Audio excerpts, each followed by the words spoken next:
میرے حضور کی تو کوئی بہن نہیں تھی، در یتیم ہے، لیکن جب حضرت حلیمہ سعدیہ کے ہاں حضور گئے تو وہاں حضور کی ایک رضائی بہن کا تذکرہ ملتا ہے جو حضور کو لوریاں دیتی تھی، نام شیمہ تھا۔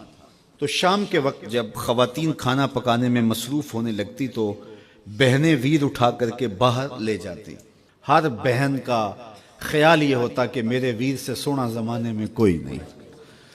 کہتے ہیں خوبصورتی دیکھنے والے کی آنکھ میں ہوتی ہے، جس کے ویر کا رنگ سونا ہوتا تو وہ کہتی رنگ نہیں تو کچھ بھی نہیں ہے، اور جس کے نقوش تیکھے ہوتے تو وہ کہتی کہ رنگ کا کیا ہے، حسن تو نقوش میں ہوتا ہے۔ جس کی آنکھیں خوبصورت ہوتی وہ کہتی میرے ویر کی جھیل جیسی آنکھیں تو دیکھو۔ اب یہی بنو سعد کے محلے میں ہوتا، بچیاں اپنے ویر اٹھا کے لے آتی، ایک کہتی میرے ویر ورگا کوئی نہیں، دوسری کہتی میرے ویر جیسا نہیں۔ اتنے میں حضرت شیمہ اپنا ویر محمد اٹھا کے لے آتے اور دور سے ہی کہتی نہیں میرا ویر بھی آ گیا، تو سب کے سر جھک جاتے، تو کہتی نہیں نہیں نہیں شیمہ تیرے ویر کا مقابلہ تو نہیں نا، ہم تو آپس میں بات کر رہی ہیں۔ اور پھر جب کسی بہن کے ویر کو متفقہ طور پہ ساری کہہ دیں کہ تیرا ویر ہی سونا ہے تو پھر اس کا فخر دیدنی ہو نا، پھر ان کا ذوق آسمان کو چھونے لگتا۔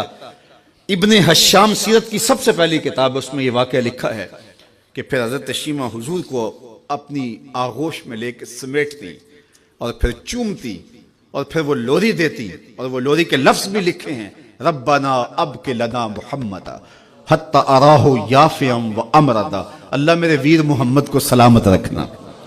آج یہ پالنے میں بچوں کا سردار ہے، کل وہ لمحے آئے جوانوں کا بھی سردار، اور پھر جھوم جاتی اور کیا خوشی ان کی دیتنی ہوتی۔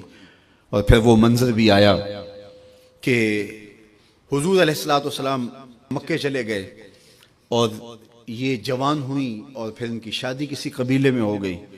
آقا کریم نے اعلان نبوت کیا، 13 سال کا وقت کٹا اور پھر حضور مدینہ شریف چلے گئے۔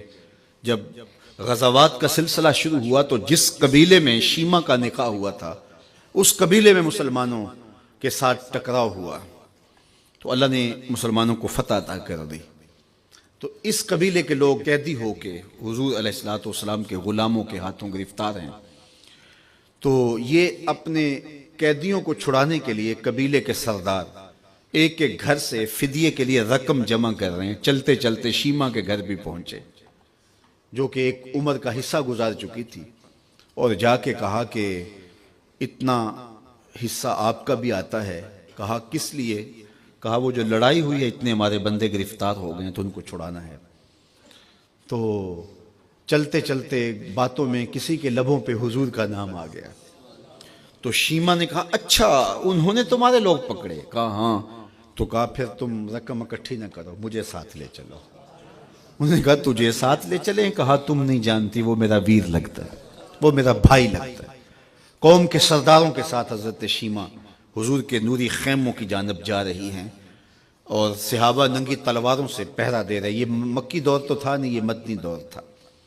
اور شیمہ قوم کے سرداروں کے لے کے جب آگے بڑھنے لگی نا تو صحابہ نے تلواریں سون دی، رک جا اے دیہاتی عورت، جانتے نہیں آگے کوچہ رسول ہے، آگے بغیر اذن کے جبریل بھی نہیں جا سکتے، تم کون ہو؟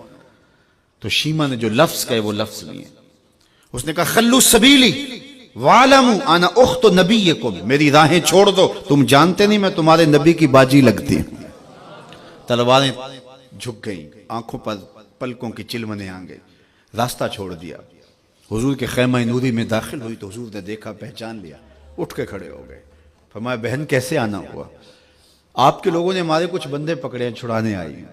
تو فرمایا بہن تو نے زحمت گوارا کیوں کی؟ تو پیغام بھیج دیتی میں یوں ہی چھوڑ دیتا، لیکن تم آ گئی ہو، اچھا ہوا ملاقات ہوئی۔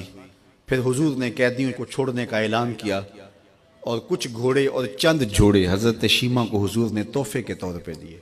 ویروں کے دروازے پر بہنیں آئیں تو ویر خالی تو موڑا نہیں کرتے، تو حضور نے بہت کچھ عطا کیا۔ اور پھر رخصت کرنے خیمے سے باہر آئے تو صحابہ کی جماعت منتظر تھی۔ فرمایا صحابہ جب میں قیدی چھوڑا کرتا ہوں میری عادت تمہیں معلوم ہے کہ میں پہلے تم سے مشاورت کیا کرتا ہوں، آج ایسا موقع آیا کہ میں نے تم سے مشاورت بھی نہیں کی اور قیدی بھی چھوڑ دیے۔